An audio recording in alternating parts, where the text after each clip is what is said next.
밤이 물러나기 전 당신의 울음이 그쳤다. 그리고 당신 역시 나에게서 돌아눕는 뒤척임이 느껴졌다. 나는 왜 그때 몰랐는가? 당신의 울음이 결코 그칠 수 없다는 것을, 당신의 내부에서 더 큰 울음소리가 울려 퍼지고 있다는 것을, 당신의 침묵에 금이 가는 소리가 들린다. 이제 와서 그게 무슨 소용이냐고 당신은 무릎을 구부릴 것이다. 당신의 내부는 울음으로 꽉 차 더 이상 울릴 공명통이 없다는 것을. 이제 당신의 이름은 고통이 되었다. 김태용의 소설 뒤에에서 한 대목을 읽어드렸습니다. 저는 문장의 소리 DJ 김진여입니다. 한 사람이 말을 걸어오네. 저기 내 얘기 좀 들어볼래요. 그 순간 바람이 한 줄기 불어와 책장을 넘기고 가네. 이것이 당신의 말들인가요? 참 아름다운 문장이군요. 다시 바람이 한 줄 불어오면 우리는 친구가 되네. 당신과 나는 친구가 되네. 문장의 소리. 오늘 작가의 방송님은 무척 오랜만에 문장의 소리를 찾아주셨다고 합니다. 2009년도에 갓 등단한 신인 작가로 출연해서 이야기를 이곳에서 나누신 적이 있다고 하는데요. 김은주 시인 자리에 모셨습니다. 안녕하세요. 안녕하세요. 시 쓰고 있는 김은주입니다. 목소리가 약간 떨려요. 네. 떨려요? 많이 떨고 있어요. 떨지 마세요. 네, 얘기 나누면서 떨림도 좀 더 잔잔해지지 않을까 싶기도 하고요. 이 떨림을 또 청취자들 좋아하지 않을까 싶기도 하네요. 문장의 소리 청취자분들한테 인사 부탁드릴게요. 네, 청취자 여러분 반갑습니다. 시 쓰는 김은주입니다. 네, 김은주 시인에 대해서 프로필 간단히 소개해드리겠습니다.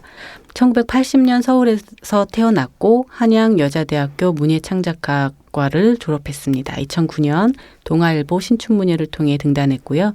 시집으로 히치히치가 있습니다. 네, 잘 지내셨어요? 네, 잘 지냈습니다. 네, 우리가 어디서 언제 만났죠? 이 얘기 시작하기 전에 잠깐 했었는데, 그죠? 우리가 어떻게 스치듯 만났었죠? 제가 갓 등단했을 때 그 젊은 시 특집으로 하는 어떤 잡지 뒤풀이에서 잠깐 스치듯 뵀던 것 같아요. 네, 그때에 비해서 좀 야윈 것 같아요. 늙은 거 아닐까요? 그럴지도 몰라. 저도 마찬가지로 서로 우리 야위였다고 막 인사하며 늙음은 감추려고 했었나 봐요. 그죠? 요즘은 어떻게 뭘 하며 지내고 있으신가요? 얼마 전에 이사를 했는데요. 혼자 그러면 독립해서? 네. 와, 부러워요. 이제 부모님하고 같이 살다가 이제 혼자 이사를 했는데 제가 주로 집에서 보내는 시간이 많기 때문에 이제 빨리 적응을 해야 되는데 뭐 괜찮았다가 낯설었다가 또 다시 괜찮았다가 이렇게 집이랑 밀당하는 기분으로 지내고 있어요. 독립한 기간이 어느 정도 돼요? 이사를 나온 기간이요? 이사 나온 지. 얼마 되지 않았어요. 그럼 집이 좀 그리운 순간도 문득문득 있겠어요? 아직 그렇지는 않고요. 그냥 마냥 좋은 네. 시기군요. 부모님하고 저하고 이렇게 지내고 있었는데 워낙 제가 잠이 들만한 시간에 일어나시고 제가 깨서 활동할 시간에 또 주무시고 이렇게 사이클이 맞지 않았던 부분들이 있기 때문에 오히려 편하고 또 단조로워서 좋아요. 부모님이 나가라고 하신 건 아닌가요, 혹시? 내가 나가고 싶어서 나간 게 아니고? 말씀은 하지 않으셨지만 암묵적으로. 강력한 눈빛과 저에 대한 태도가 약간씩 달라지는 거에서 지금이다 라고 느껴서 더 이상 부모님과 싸우기 싫었군요. 그런 것도 있고요. 네. 농담 반입니다. 어쨌든 저는 한 번도 해본 적이 없어서 혼자 사는 일을 굉장히 부러운 부분이라고 생각을 하는데, 등단을 하신 지가 2009년이니까 책이 나온 걸로 보면 첫 시집이 조금 늦은 편이었네요. 이 시집도 사실 2005년 초에 연초에 나왔었잖아요. 2015년. 아, 참 15년. 네, 15년도 연초에. 그러니까 1년쯤 네, 1년 지났으니까 네. 뭐 첫 시집에 대한 느낌이나 이런 것들도 많이 상쇄되지 않았을까 싶기도 한데 어떠세요? 시집을 제 등단 동기들에 비해서는 약간 늦게 나온 편이었고 또 시집을 준비하면서 약간 우울 비슷한 감정들이 생기더라고요. 그래서 뭐 조금 더 고치고 싶다 내지는 내가 이 시를 왜 이렇게 썼을까 막 그런 생각들이 많아져가지고 약간 감정적인 상태로 시간을 좀 보냈고 나오기 직전에는 어떤 거창한 거를 하기보다는 20대 그리고 30대 초반의 어떤 한 시기를 그냥 과정 없이 묶는 것에 의의를 두고 싶다라는 생각으로 시집을 묶고 막상 나오고 나니까 이제 그런 마음들이 약간 나아지기는 했지만 그래도 그때 들었던 감정들이 뭘까를 계속 생각하면서 시간이 지난 1년이 어떻게 지나갔는지 잘 모르겠어요. 그럼 아직도 첫 시집하고 어느 정도 감정 고리가 남아있네요. 그래서 한 친구는 너무 좋았다고 시집을 바꾸는 네. 그때 감정의 성분이 온통 기쁨이었다고 그래서 자기 시집이 꽂혀있는 서점에 매일 가서 보고 화제의 신간 코너에 시집을 올려두고 오고 그런다고 얘기를 듣고 과연 내 책이 나오면 어떨까 그런 순간에 대한 상상을 조금 했었는데 막상 나오고 나니까 외면하고 싶은 생각이 사실 제일 컸고 그래서 아직 책을 받고 나서 정독해 본 적이 없어요. 아, 저도 그랬어요. 권하는 방법 중에 하나, 다시 읽으면 뭔가 그 소용돌이 속으로 다시 들어가니까 책장을 열지 않는 것을 한 표 던져봅니다. 저도. 네. 되게 위안이 되는데요. 선생님도 괜찮아요. 그러셨다고 하니까. 네. 그건 근데 저는 약간 돌아보지 않는 스타일이라서 어떻게 보면 굉장히 폭력적인 건데 돌아보지 잘 않아서 돌아보면 맘 아프잖아요. 2009년도에 이곳 문장의 소리에 녹음하러 오셨을 때랑 첫 시집을 내서 녹음을 하러 다시 오셨잖아요. 감정의 변화랄까? 갓 등단했을 때랑 지금이랑 어떤 차이가 있을까요? 일단 그때는 한여름이었고요. 네. 제가 너무 떨려가지고 들어오기 전에 여기 앞에 편의점에서 캔맥주를 하나 마시고 왔던 기억이 나고요. 네. 그때 이제 김중혁 소설가께서 디제이를 하고 계셨는데 이제 너무 떠니까 그냥 차 마시는 것처럼 편하게 하면 된다고 그런 말씀해 주셨던 생각이 나고 갓 등단을 하고 뭐가 뭔지도 모르고 어떤 얘기를 해야 될지도 모르는 상태였기 때문에 집에 돌아가는 내내 내가 무슨 말을 했지 전혀 생각나지 않아가지고 네. 방송을 지금까지도 다시 듣기 하지 않고 있어요. 지금도 떨리세요? 나아지고 있는 것 같습니다. 다행입니다. 등단 전에 직장 생활을 하셨죠? 네. 뭐 글과 관련된 일이었나요? 네. 광고회사에서 카피도 쓰고 기업의 홍보 매거진이나 사보, 대학 매거진 이런 거를 주로 만드는 일을 했고요. 일단 등단하고 나서도 직장 생활을 계속했고 지금은 이제 몇 년 전에 독립해가지고 프리랜서로 일하고 있어요. 그럼 훨씬 시간을 좀 더 자유롭게 쓸 수 있겠어요. 네. 어떤 직장 생활할 때보다는 경제적인 자유는 조금 덜 했지만 시간적인 자유나 여유가 있기 때문에 계속 하고 있어요. 그럼 남는 시간, 프리랜서로 활동하면서 갖게 된 어떤 여유분의 그 시간에는 주로 어떤 일을 하며 보내세요? 일단 그 시간 동안에 시를 쓰기 위해서 예열하는 시간이나 시를 쓰고 있다고 대답하고 싶지만 네. 사실 그렇다고 하면 조금 제 자신을 속이는 것 같고요. 저는 아무것도 하지 않는 걸 하는 걸 되게 좋아해서 대부분의 시간을 가만히 있는 것 같아요. 그리고 장난감을 좋아해서 피규어 같은 거. 레고, 피규어, 플레이모빌 이런 것들을 좋아해서 그런 것들 하고 자주 놀고요. 그럼 집에 장식장에 확 진열돼 있고 이런 게 있겠네요. 장식까지는 아니고 일단 그냥 부려놓는 정도인데 그런 것들이 있으면 굉장히 안정감이 들고 편안해지고 그래요. 네, 그렇군요. 김은주 시인의 근황 재미있게 들어봤고요. 이제 시집에 대해서 조금 얘기를 해볼게요. 히치히치라는 시집의 제목 그리고 표지에 대한 반응들이 굉장히 좋았을 것 같아요. 주변의 반응들이 어떻던가요? 이 민트 보여드릴 수가 없는데 아마 다 검색해 보시면 이 민트빛 나는 표지색 본인이 고르신 거죠? 네. 아, 네. 너무 산뜻하게 이 봄하고 잘 어울리기도 해요. 그래서 아마 작년 연초에 나오긴 했지만 올해 다시 읽어도 봄 느낌이 날 수 있는 그런 컬러라고 생각이 드는데 민트 컬러를 고르신 이유 물어볼까요?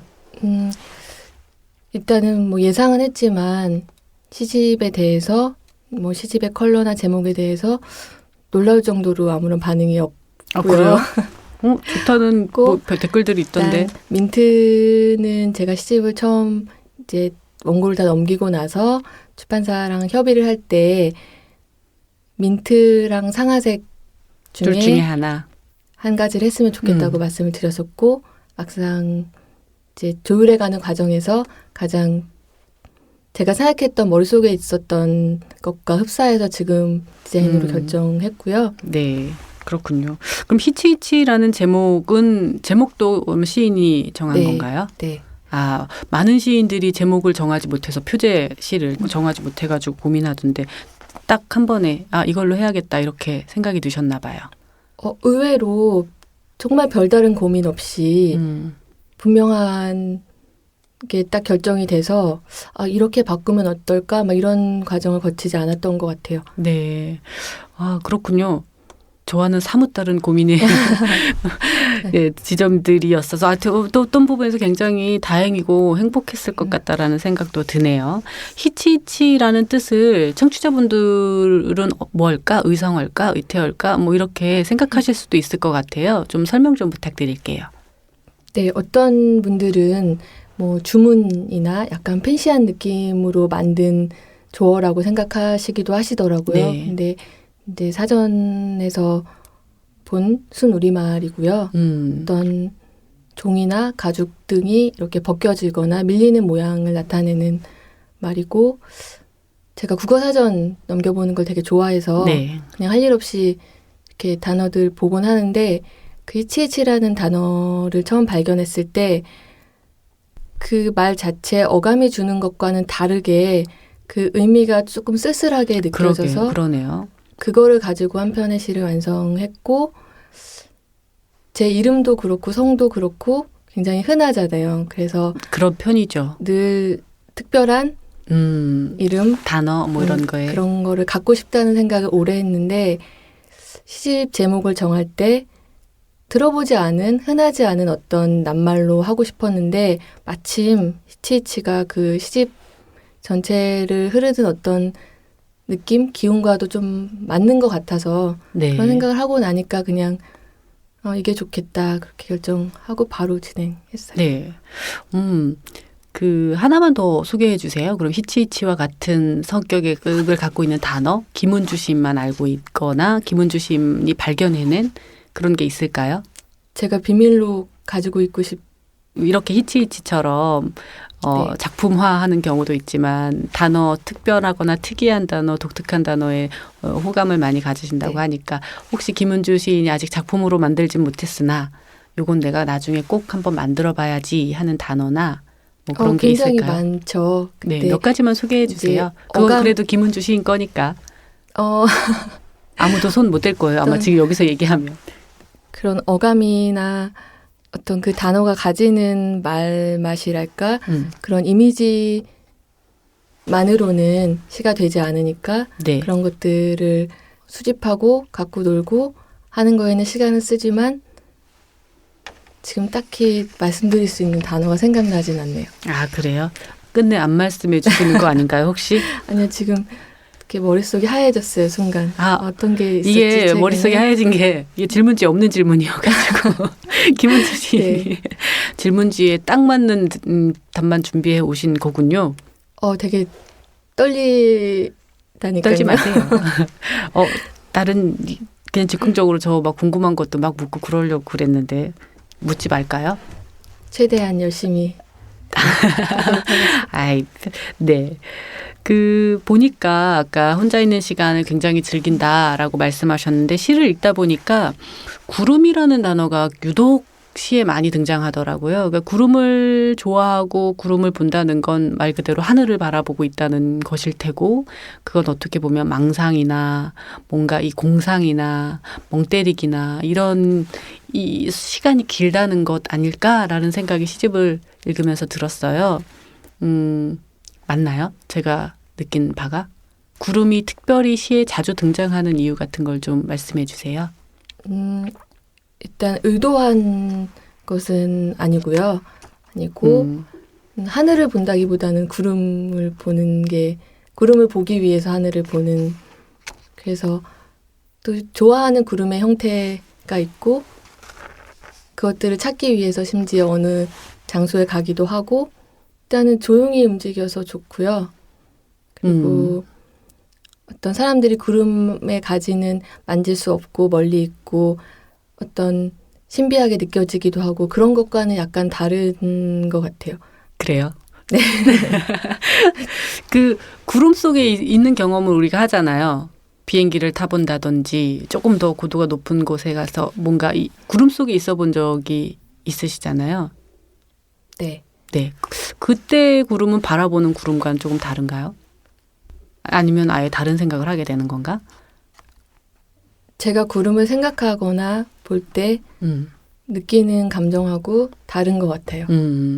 가까이 그 속으로 가고 들어갔을 싶고 때는 만지고 싶고 집에 데려오고 싶고 그런 느낌은 아니에요. 그렇군요. 네. 수면의 과학 같은데 영화 보면 이렇게 솜으로 구름 같은 거 만들어 놓고 방에 뭐 그런 것도 재밌는. 네, 김은주 시인의 방은 왠지 그래도 되겠다라는 생각이 순간적으로 드네요. 그런 생각을 해보기도 했는데 내가 망칠 수 있는 대상은 아닌 것 같아서. 그렇군요. 시를 읽다 보면 애니메이션이나 영화나 음악이나 음악가를 포함해서 자주 눈에 띄어요. 특히 저도 미래는 고양이처럼이란 영화를 재밌게 봤지만 그건 영화 제목이 저도 똑같이 시를 쓴 적이 있거든요. 진짜요? 네. 발표한 적이 있어요. 저도. 아마 감수성이 되게 비슷해서 그렇겠죠. 근데 그런 것들이 작품 속에 자주 들어가는 것 같아요. 눈에 띄게 보이더라고요. 특별히 그런 어떤 다른 매체나 다른 데서 작품의 영감을 많이 받는 지점이 있는지 그런 편이신지 궁금하네요. 네. 그런 외부 자극들에 대해서 상당히 영향을 받는 편이라서 이렇게 무차별적으로 많은 작품들을 소화하지는 못하고요. 그렇기 때문에 다른 작품을 볼 때 굉장히 선별적이고 제한적으로 볼 수밖에 없고. 근데 선별과 제한이라는 거는 본인만의 어떤 카테고리가 이미 형성되었을 때 가능한 거잖아요. 그만큼 그건 또 그 이전에 수많은 애니와 수많은 영화와 여러 가지를 이미 섭렵했다라는 뜻이기도 하다고 생각해요. 저는. 저 역시 이게 취향이라는 것이 만들어진다는 건 그런 과정이 분명히 있기 때문에 어떤 작품들을 주로 선별해서 보시는지요? 어떤 수나 양으로 치면 굉장히 미미하겠지만 이제 하나를 좋아하면 굉장히 오래 좋아하고 지키는 편이기 때문에 또 영향을 받는 지점이 있다면 질문하신 대로 그런 영감의 원천이 있다면 아마 그런 것이 되고요. 미리 어떤 텍스트들을 볼 때, 다른 작품들을 볼 때 내가 이것을 좋아하겠다, 나의 스타일이야 이렇게 보기 전에는 흡수하기 전에는 맞아요. 알 수가 없잖아요. 그래서 굉장히 사소한 것들로 그런 것들을 평가하는데요. 첫 문장이라든지 제목이라든지 그런 것들로 나름대로 판단하고요. 어떤 채점표가 있는 것은 아니지만 그리고 이렇게 엄밀히 말하면은 하나하나 작품보다는 그 작품을 만든 창작자에 대한 관심이 더 큰 편인데요. 네. 얼마 전에 캐롤이라는 영화를 봤는데 네. 거기에 주인공 캐롤 역을 케이트 블란쳇이라는 배우가 했는데요. 네. 원래도 그 배우에 대해서 좋아하기도 하지만 그 영화를 보고 나서 영화의 메시지라기보다는 그 영화를 대한 케이트 블란쳇의 자세에 대해서 계속 생각을 하게 된다거나 그런 식으로 그러니까 영감이라면 영감을 어떤 텍스트를 쓰기 위한 착점을 거기서 얻게 되는 것 같아요. 저도 아직 못 본 영화여서 네. 김은주 시인의 감수성을 믿고 저도 꼭 네. 보도록 해야겠네요. 보니까 그 시집에는 49편의 시들이 구성이 되어 있어요. 1부부터 4부까지. 등단하신 지 한 7년째가 되는 건가요? 됐고 발표도 많이 하신 걸로 제가 아는데 뭐 작품으로 작품상도 받으시기도 하고 어떻게 보면 많은 작품을 이 시집 바깥으로 버리지 않았는가 하는 생각도 들었어요. 이 작품을 고르고 배열하면서 이 버리게 되는 작품들을 마주할 때의 심정 같은 것들을 좀 물어보고 싶네요. 일단은 부를 나누는 것과 하나의 나눔 없이 구분 없이 하나 그냥 흐름을 가지고 한 권을 완성할 것인지에 대한 고민이 있었고 이제 전통적으로 묶일 수 있는 하나에 관통하는 키워드가 있다기보다는 그냥 조금 산발적이고 돌출되는 어떤 지점들이 있다고 판단을 해서 4부로 나누기로 결정을 했고 그러다 보니까 편편의 완성도보다는 전체 흐름을 해치지 않는 것으로 마음을 정해서 어떤 편편으로는 애정이 있지만 이 시집에는 어울리지 않을 것 같다. 그런 것들을 추려내는 작업을 1차적으로 했고 그리고 생각보다 제가 작품을 많이 발표하지 않아서 그렇게까지 마음 아프게 버린 작품은 크게 없습니다. 아, 다행이네요. 네. 그 히치히치에 수록된 시 한 편을 시인의 목소리로 들어보고 이야기 조금 더 나눠보겠습니다. 시 낭독 부탁드리겠습니다. 네. 그래 오늘 안녕 사과 15와 함께 공개되는 구름이 있다. 검색창에 날씨를 치면 지구온난화에 관한 기사가 쏟아진다. 누군가 조그 셔츠를 쥐었다 푼 것처럼 구름이 꼭 애니메이션 같아. 옆집 꼬마는 ADHD에 걸렸다는 진단을 받고도 짝꿍을 철석같이 믿는다. 순진한 아이들은 기온차를 느끼면 눈동자의 색깔이 달라지니까. 하루에 한 개의 횡단보도도 건너지 못하는 날이 있다. 물컵은 어제의 물을 오늘의 물로 잘도 바꾼다. 모르는 아줌마가 쇠망치 같은 주먹으로 문을 두드리는 이유는 우리 집에 십자가 스티커가 붙어 있지 않기 때문이다. 친절한 이웃들의 농담은 이내 제철 과일의 기분으로 흔해 빠지고 나의 채식 주의는 달걀과 우유를 먹지 않는 것. 뜨거운 물을 끼얹어 갓 껍질을 벗긴 토마토 같은 빛으로 저녁이 몰려올 때까지 사과를 아이처럼 귀여워한다. 1인 가구의 구성원은 잠들기 전까지 꼭 한번 웃어야 합니다. 텔레비전은 무언가 실천하는 사람의 등을 자주 보여준다. 아무도 내 그림자를 재활용하지 못하도록 쓰레기 봉투를 잘 묶어 내놓는 밤중. 오늘도 피클 냄새가 진동하는 할머니와는 자지 않을 것이다. 네, 잘 들었습니다. 이 시를 골라오신 이유 간단히 말씀해 주세요. 그 낭독을 해야 한다고 말씀을 하셔가지고 어떤 거를 해야 되나를 사실 오기 직전까지도 계속 생각을 했는데요.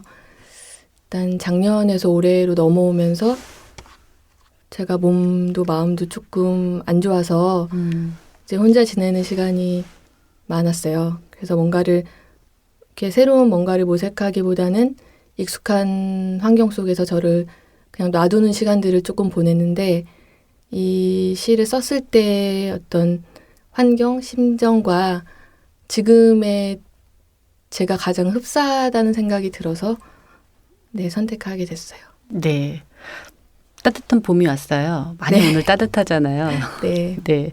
몸도 마음도 조금 더 회복되고 뭔가 이렇게 활기차게 따뜻하게 열릴 수 있는 시간이 되셨으면 좋겠는데 올 봄에 특별한 계획은 있으신가요? 일단은 뭐 한두 달 어디를 좀 갔다 오고 싶어서 알아보고는 있는데 일단은 집하고 좀 친해져야 될 것 같아서 네. 갔다 오고 나면 또 전혀 집이 조금 더 낯선 네. 새로운 공간이 될 것 같아서 지금 고민하고 있어요. 네. 어디를 갈지 집에 있을지를 고민하고 있으시군요. 네. 오늘 시집 히치히치에 대한 이야기 나눠주셔서 감사하고요.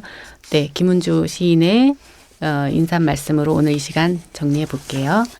저는 이름이 알려진 유명한 작가도 아니고 사람들한테 회자되는 대표작이 있는 사람도 아니지만 제가 생각하는 어떤 아름다움이 있거든요.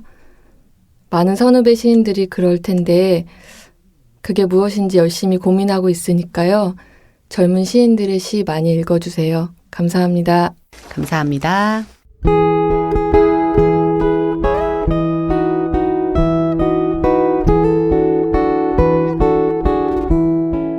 어제 문득 단어 하나를 만났습니다.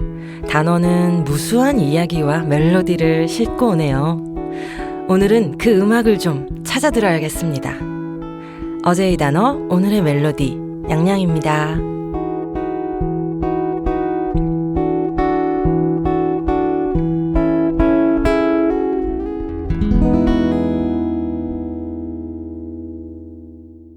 네, 안녕하세요. 양양입니다. 한 주 잘 또 보내셨는지요? 봄이 완연해지고 있습니다. 지금 문장예술이 개편을 하고 지금 여러 번 이제 방송하고 있는데 어떻게 좀 익숙해지고 계세요? 이 코너 지금 제가 혼자서 막 이야기를 막 하잖아요. 막 그리고 어디 뜬구름 같은 또 음악 막 소개시켜드리고 익숙해지고 있으신지 모르겠습니다. 익숙해지셔야 합니다. 익숙해지셔야 해요. 네. 한 달에 2번 저희는 공개 방송으로 진행을 하고 한 달에 2번은 녹음실에서 진행을 하기 때문에 녹음실에서 진행할 때는 제가 좀 쓸쓸할 것만 같아요. 네. 아무런 말도 들려오지 않기 때문에 여러분이 앞에 있다고 생각하고 말을 하고 있습니다. 그 말들을 조금 더 다정하게 나누기 위해서는 제가 페이스북 제 양양 페이지에 단어들 어떤 이야기 나눌 단어들을 미리미리 조금 써놓거든요. 거기 들어오셔서 댓글도 달아주시고 또 긴 이야기다 그러면 긴 이야기 따로 사연으로 보내주시면 이 시간에 제가 쓸쓸하지 않게 함께 나눌 수 있을 것 같습니다. 많이 와서 같이 나눠주세요. 어제의 단어는 어제는 제가 어떤 단어를 만났냐 하면 정전이라는 단어예요. 정전, 뭐 전기가 끊기는 거죠. 사실 요즘은 전기 공사가 아주 시스템이 탄탄한지 전기가 나가서 정전이 되는 일이 잘 없어요. 생각해보니까. 그쵸? 잘 없는 것 같아요. 어릴 적에는 정전이 수시로 가끔씩 되곤 했잖아요. 그래서 우리 집에는 집들에는 다 하얀 양초 몇 개씩은 서랍 속에 두고 살지 않았나. 후레쉬 같은 거랑. 그래서 정전이 되면 와 정전이다 하면 엄마가 저거 가서 양초 꺼내와라 하면 촛불 몇 개 굳혀놓고 가족끼리 모여 앉아서 가만히 있었던 것 같습니다. 가족끼리 모여 앉아서 뭐 있을 수밖에 없죠. TV도 나가고 다 나가는 거니까. 그때는 왠지 그 정전이 되었을 때 무섭거나 뭐 외롭거나 이런 느낌은 없었던 것 같아요. 가족들이 뭐 곁에 있었기 때문이기도 하고 또 어릴 적에는 그렇게 평소에 들어오던 불이 갑자기 이렇게 나가서 깜깜한 세상이 된다는 게 좀 신기하기도 하고, 재밌기도 했던 것 같아요. 뭔가 뭐 캠핑 온 기분도 들고, 무언가 아주 이벤트 같은 느낌? 정전이? 그랬었죠. 요즘은 뭐 정전이 될 일이 아까 말씀드렸다시피 거의 없습니다. 사실 제가 말씀드릴 오늘 이야기 나누고 싶은 정전은 이 전기가 나가는 정전이 아니고요. 정전이라는 단어가 마음의 정전.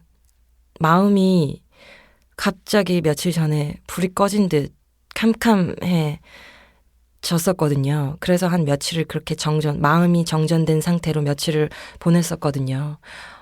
좀 아픈 것이 좀 오래 가기도 하고 아니, 사람이 아프니까 혼자 있을 때 아프니까 정말 서럽더라. 뭐 여행 가서 아프면 서럽다고들 하는데 이건 지금 여행이 문제가 아닌 것 같아요.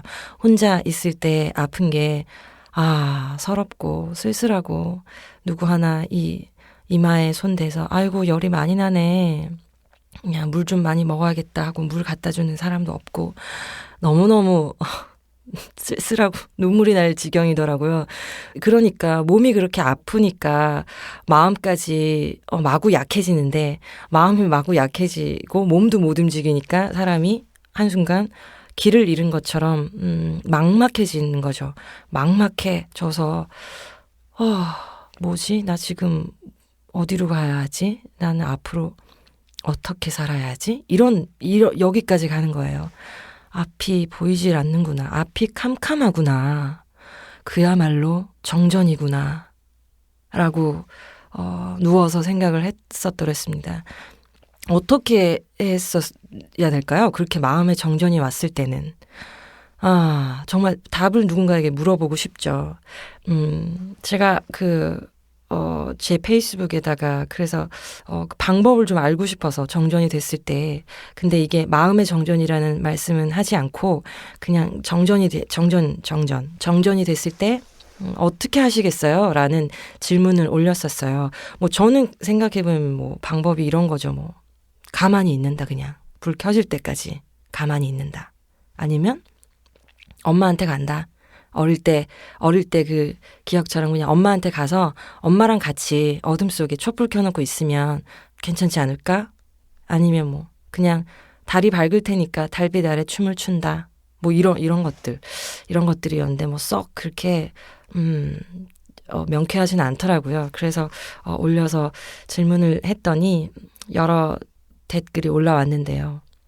어떤 분은 휴대폰을 일단 끄겠어요. 하고 느낌표 정말 단호한 의지를 보여준 휴대폰을 일단 끄겠어요. 라고 하셨는데 네, 당연히 휴대폰은 꺼질 겁니다. 정전이 되면 전기도 나가기 때문에요. 휴대폰 아마 끄지 않더라도 꺼질 텐데 네, 먼저 끄는 거 좋은 방법인 것 같아요. 그냥 아예 먼저 차단시키고 그 뒤에 사실 제가 궁금한 그래서 그 뒤에 어떻게 하실 거냐고요. 그 뒤에 휴대폰 끄고 노트북도 다 덮고 뭐 아무것도 없죠. TV도 없고 뭐도 없고 그때 무엇을 할까 우리는 고독을 좀 씹어야 하나? 네, 이런 의견이 있었고 어떤 분은 어떤 소설에서 읽었는데 그 소설 속에서는 창문을 막 깼던 것 같은데 주인공이 라고 하셨어요. 제가 읽어보지 못한 소설이어서 창문을 깬다고요? 라고 물어봤더니 정전이 될 때마다 돌을 던져서 아파트 유리를 깨는 이야기가 나오는 소설이 있었다고 합니다. 이거는 좀 위험하다. 그쵸? 이건 창문을 깬다. 왜? 그냥 어둠 속이니까 그냥 마음속의 울분을 다 그렇게 표출한다? 뭐 이런 건가? 이것은 조금 네, 위험한 방법이에요. 어떤 분은 하늘을 바라보면서 별을 해는 시간을 가질래요. 별이 빛만 비추는 게 너무 이쁠 것 같아요. 라고 해주셨는데 네. 그야말로 시인의 밤이 되는 거죠. 윤동주 시인 떠올리면서 우리도 함께 그 별을 바라보면서 시인이 되어보는 거죠. 이거 낭만적이고 좋습니다. 아마 깜깜하기 때문에 별이 더 빛날 거예요. 그쵸? 이런 것도 좋네요. 어떤 분은 술 마시러 나갈래요? 라고 하셨습니다. 역시 술인가? 사실 이 술 마시러 나갈래요? 이 답은요. 저희 문장의 소리 구성 작가인 우리 소녀 미녀 작가가 이렇게 답을 올려놨더라고요. 사실 우리 몇 번 아직 만난 지 얼마 안 돼가지고 서로의 취향, 뭐 어떤 걸 좋아하는지 성격 이런 거 잘 몰라요. 이제 하나 확실하게 알게 됐습니다. 소녀 작가 술 좋아하는구나. 나도 좋아하는데 우리 나중에 정전되면 우리 둘이 만나서 술 한잔 하면 되겠다. 술 마시러 나가는 거 좋은 방법이죠. 나가서 사람들 또 어떻게, 뭐 가게도 사실 다 정전됐을 텐데 아마 가게에는 예쁜 촛불들 켜놓고 그래도 술을 팔지 않을까 생각합니다. 네, 이건 아주 쓸쓸하지 않고 무언가 따뜻한 답이네요. 이런 방법들을 주셨어요. 네. 정전이 나면 각자의 방법들이 있겠죠. 근데 지금 이제 오늘은 약간 지금 마음의 정전이니까 이 마음의 정전이 지금 일어났을 때 저는 일단 노래를 한 곡 오늘 그래서 추천하고 싶습니다. 오늘의 멜로디는 이승열의 푸른 너를 본다라는 노래입니다. 이 곡은 이승열 1집 앨범 이날 이때 이즈음에라는 타이틀의 앨범 속에 제일 마지막에 무언가 아련하게 숨어 있듯이 그러나 마지막을 진짜 불태우듯이 들어있는 곡인데요. 저는 이 곡을 아주 사랑하기 때문에 평소에 듣는다기보다는 아주 마음속이 무언가 나락으로 빠진 것 같을 때 아니면 아주 슬플 때 아니면 정말 내 마음의 정전 일어난 것처럼 깜깜할 때 아무것도 모르겠을 때 그럴 때 사실 이 음악 플레이를 무한 반복으로 재생을 해놓고 듣거든요. 가사를 살짝 말씀드리면 늘 너의 눈 깊은 곳 애를 태우는 불꽃처럼 비밀스런 얼굴이 슬픔을 말해 다가서면 멀리 사라지는 넌 연기처럼 꿈속에서 미소 짓는 듯 환하게 빛나는 얼굴. 오늘은 오랜만에 고개를 들어 푸른 너를 본다. 끝도 없이 푸른 모습에 나도 모르게 눈물이. 어쩜 이게 세상의 끝이 아닐까 생각했어. 알 수 없는 힘이 날 차분하게 해. 운명이라는 보이지 않는 투명한 끈으로 이어주는 그 힘이 다시 우리를 만나게 하겠지. 오늘은 오랜만에 고개를 들어 푸른 너를 본다. 끝도 없이 푸른 모습에 나도 모르게 눈물이. 이런 가사의 노래예요. 사실 가사만 들으시면 어떤 느낌인지 명확함보다는 조금은 추상적이고 조금은 함축적인 의미여서 잘 모르실 텐데 저는 이 두 줄 때문에 이 노래를 들어도 온 마음을 공감할 수 있거든요. 오늘은 오랜만에 고개를 들어 푸른 너를 본다. 끝도 없이 푸른 모습에 나도 모르게 눈물이. 이 구절이 흐를 때 저는 아주 크게 따라 부르다 보면 정말로 눈물이 쏟아집니다. 눈물이 쏟아지는데 푸른 너를 본다. 사실 나를 보는 거죠. 그것도 따뜻하고 무언가 밝고 열정적인 붉은 내가 아닌 푸른 너를 본다. 네.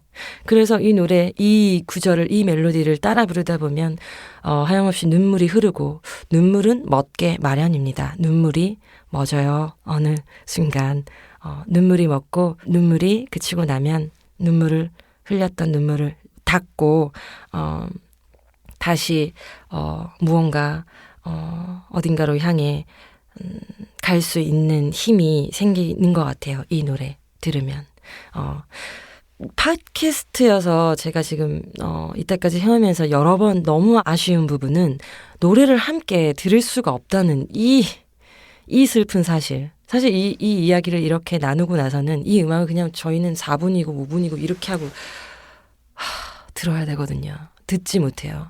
그래서 이걸 어떻게 해결하면 좋을까 생각을 계속 고민을 하고 있는데 제일 좋은 방법, 지금 떠오른 제일 좋은 방법은 그거예요. 제가 이렇게 곡을 소개를 해드리면 그 즉시 여러분들이 찾으셔서 그 음악을 그냥 옆에 재생을 해 놓으시고 쭉 방송과 함께 들으시는 게 가장 지금으로선 좋은 방법입니다. 꼭 그렇게 해주세요.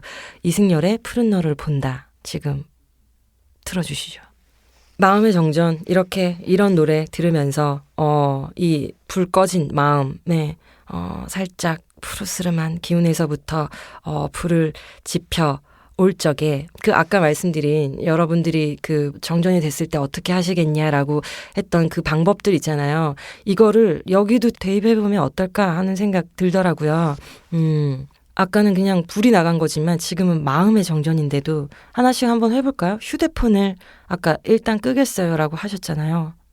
네, 이것도 마음의 정전일 때도 이 방법 써도 될 것 같아요. 휴대폰 끄고 모든 것 차단시켜 놓고 혼자 더 깊은 깜깜함 속으로 들어가는 거죠. 거기에 가만히 놓여 있다 보면 내가 또 어디로 가야 할지 슬며시 보이지 않을까? 어떤 소리가 들려오지 않을까? 하는 생각 듭니다. 네, 이 방법 괜찮네요. 이 방법. 그리고 아까 그 유리창 깨는 거 있잖아요. 유리창을 깬다. 이 방법. 이건 어떻게 해야 되지? 이렇게 하면 될 것 같아요. 지금 마음의 정전이 일어난 이유는 아마 마음속에 어떤 불안, 고통, 슬픔 이런 것들 때문일 거잖아요. 그것을 마음속에 하나 다 각각의 방에 넣어두는 거예요. 불안의 방, 슬픔의 방, 고통의 방 이런 방들이 있어요. 그 방에 자기가 그냥 그 방 창문, 네, 아까 돌을 던져서 깨는 거예요. 깨고 나면 괜찮아지지 않을까? 이 방법이 제일 좋은 것 같네요. 이 방법. 아까 현실에서 정전됐을 땐 사실 가장 위험하고 조금 써먹지 못할 방법 같았는데 마음의 정전에서는 이 방법 좋네요. 그리고 그거 있었잖아요. 아까 우리 소녀 작가 술 마시러 나갈래요. 네, 이것도 마음의 창문에서 좋은 방법인 것 같아요. 혼자 가만히 있을 때 너무 더 그 괴로움과 슬픔이 커질 수 있기 때문에 차라리 친한 친구 누구 불러서 술 한잔 하자 하고 술 마시러 나가는 거예요. 나가서 난 지금 이러이러한 날들 보내고 있는데 이럴 때 넌 어떻게 하니? 나 어떻게 해야 되니? 한번 말을 건네보는 거죠. 답이 돌아오지 않더라도 술 한잔 가까운 사람과 고민 털어놓고 하면서 아마 마음은 조금씩 풀릴지도 모르겠습니다. 역시 술이야. 술이 좋아. 네. 이쯤에서 제가 또 책에서 발견한 글 좀 읽어드리려고 해요. 법정 스님의 오두막 편지라는 책인데요. 이 책은 아주 오래전에 발표가 되었고 이미 절판이 되어서 구하실 수가 없을 수 있어요. 하지만 저는 이 책을 인생의 사실 지침서처럼 삼고 있는 책이어서 선물도 많이 하는데요. 살 수가 없다 보니까 이렇게 계속 검색을 해보면 중고 책 있더라고요. 구하실 수 있을 겁니다. 법정 스님의 말 한마디, 말씀 한마디, 그리고 이 살아오신 모습이 정말 삶의 큰 방향을 제시해주는 듯한 느낌이어서요. 네, 한번 읽어드릴게요. 시간 밖에서 살다라는 꼭지입니다. 7월 한 달을 나는 바깥 출입 없이 이 산중에만 눌러앉아 지냈다. 비슷비슷하게 되풀이되는 일상의 틀에서 벗어나 자연의 흐름에 따르면서 새롭게 살아보고자 했다. 때마침 건전지가 다 소모되어 시계도 멎고 라디오도 들을 수 없게 되었다. 이게 바로 틀에서 벗어날 수 있는 좋은 기회였다. 시계가 가리키는 시간의 굴레에서 벗어나자 나는 비로소 자주적인 삶에 한 걸음 다가선 기분이었다. 돌이켜보니 내가 그동안 얼마나 많이 시간의 노예가 되어 이리 뛰고 저리 뛰면서 부질없이 살았는가 싶은 생각도 들었다. 모든 것이 시간이 해결해준다는 말이 있다. 우리가 세상을 살아가는 일도 죽는 일도 그 시간에 속하기 때문일 것이다. 하지만 시간에 대한 관념에서 벗어나 시계바늘에 의존하지 않으면 순간순간을 보다 알차게 보낼 수 있다. 시간에 쫓기지 않고 초조해하지도 말고 시간 밖에 있는 무한한 세계에 눈을 돌리면 그 어떤 시간에건 여유를 지니고 의젓해질 수 있다는 소리다. 세상살이의 경험이 많은 지혜로운 노인은 어떤 어려운 일에 부딪힐 때마다 급히 서두르지 말고 좀 더 기다리라고 일러준다. 한 고비가 지나면 좋은 일이 됐건 언짢은 일이 됐건 안팎의 사정이 달라지는 수가 많다. 노인들은 풍진 세상을 살아오는 과정에서 시간의 비밀을 터득했기 때문이다. 사람의 머리로는 해결할 수 없는 문제를 시간은 가끔 해결해주는 수가 있다. 그래서 참는 것이 덕이란 말도 있지 않은가. 지금 당장 해결하기 어려운 문제는 우선 하룻밤 푹 자고 나서 다음날 다시 생각해보는 것이 좋다. 해결하기 어려운 문제일수록 조급히 해결해버리려고 서두르지 말고 한 걸음 물러서서 조용히 이모저모를 살펴보는 것이 지혜로운 해결책이 될 것이다. 시간 밖에서 우리 만날 수 있기를 바란다. 네. 제가 이 구절을 읽어드린 이유는요. 여기 이 마음의 정전이 일어났을 때 어떻게 해야 하는지를 법정 스님께서도 알려주고 계시기 때문입니다. 당장 해결하기 어려운 문제는 하룻밤 푹 자고 그 다음날 생각해보고 또 어렵다고 조급하게 이거 어떡하지? 이거 어떻게 해야 돼? 이 앞이 이렇게 캄캄한데 어떻게 해야 돼? 할 때 서두르지 말고 한 걸음 물러서서 조용히 살펴보면 답이 보일 것이다 라는 말씀이요. 그런 것 같아요. 네, 마음의 불이 꺼져서 정말 막막하고 깜깜할 때 서두르지 않고 그 어둠 속에서 가만히 좀 있어 보는 건 어떨까? 가만히 지켜보고 들여다보는 건 어떨까? 그러고 나면 내일 아침은 조금 더 무언가 빛이 보이지 않을까 하는 생각, 네, 이 책 구절 읽으면서도 하게 됩니다. 오늘 마지막으로 소개시켜드릴 곡은요. 네, 제가 점점 이 코너를 하면서 두 번째 곡은 점점 거창해지는 거죠. 아주 그 이야기에서 넘어서서 오늘의 멜로디 두 번째는 마이클 잭슨의 Man in the Mirror라는 곡입니다. 다들 아마 아실 거예요. I'm starting with the man in the mirror 이런 곡인데 네, 지금 바로 플레이를 한번 하세요. 찾아서 Man in the Mirror라는 곡을 한번 틀어두세요. 이 곡은 마이클 잭슨의 그 따뜻한 곡들 있잖아요. 함께 살자라는 느낌의 곡들, 뭐 You are not alone이나 Heal the world 같은 그런 느낌의 곡이죠. 이 곡은 아주 큰 의미들, 많은 의미들을 담고 있어요. 뮤직비디오를 보시면 뭐 인간들의 전쟁, 기아, 그리고 인종차별, 뭐 시민권 행진, 뭐 마틴 루터 킹도 나오시고요. 세계 평화, 인류 평화를 위해서 우리는 어떻게 해야 하는가 하는 질문을 사실 이 노래가 던지고 있습니다. 가사를 좀 살펴보면요. 나는 인생에 이제 변화를 꾀하려 해요. 기분이 좋아질 거예요. 무언가 달라지겠죠. 더 나아질 거예요. 굶주리고 있는 아이들이 길에 보이네요. 마치 난 장님인 것처럼 그들의 궁핍을 못 본 채 하는 난 대체 뭘까요? 나는 거울 속의 사람에서부터 다시 시작하려고 합니다. 삶의 방식을 바꾸라고 할 겁니다. 그에게. 세상을 더 좋은 곳으로 만들고 싶다면 먼저 당신 자신을 보고 바꿔야 합니다. 뒤에 노래 계속 들으시다 보면요. That man 이런 부분 나오거든요. 그 사람에서부터 시작해요. 일어나서 자신을 격려하고 자신부터 변화를 시작하자.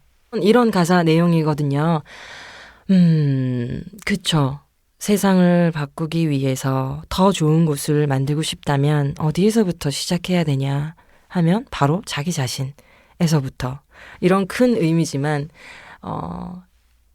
인생이 막막해지는 그냥 자기만의 마음의 정전이 됐을 때 이 노래를 듣는다면 그리고 정말 이 노래 가사처럼 거울 앞에 서서 그 어둠 속에서 그 거울 앞에서 자신을 바라보고 그 거울 속에 있는 나에서부터 다시 시작하자라는 생각, 이 말들을 중얼거리다 보면 나중에 다시 밝은 쪽으로, 따뜻한 쪽으로 걸어나갈 힘이 생기지 않을까 싶어요. 네, 그렇게 시작하는 거죠. 어둠 속에서 거울 앞에서 스스로를 북돋우면서. 그렇습니다. 마이클 잭슨 Man in the Mirror라는 노래 지금 계속 여러분들 곁에 흐르고 계신가요? 틀어놓고 잘 듣고 계신가요? 오늘은 그 마음의 정전에 대해서 정전이라는 단어로 이야기 나누어 보았는데요. 다행히 봄이어서 움츠렸던 그리고 어두웠던 마음이 조금은 폭신폭신 말랑말랑해지는 게 사실입니다. 그게 느껴집니다. 저도. 하지만 정전이라는 게 그렇듯이 언제 어떤 순간 마음의 불이 꺼질지는 아무도 모르는 일이잖아요. 언제 어떻게.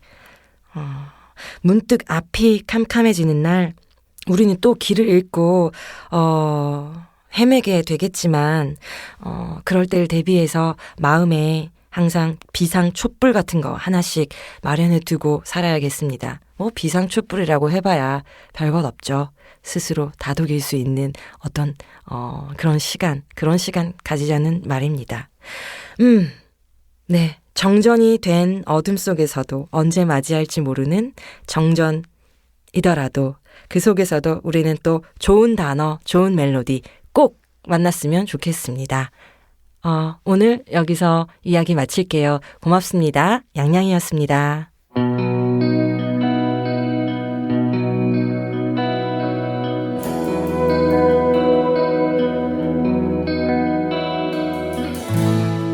문장의 소리는 홍대 입구역 근처 작은 녹음실에서 만들어지고 있습니다. 지난 10년간 이곳에 다녀간 작가가 무려 500여 명이라고 하는데요. 대기실에 놓인 오래된 소파도 제 앞에 있는 마이크도 문득 더 소중하게 느껴지는 날입니다. 지금까지 문장의 소리 DJ 김진여였고요. 저는 다음 주에 더욱 따뜻한 문장들과 함께 돌아오겠습니다. 감사합니다.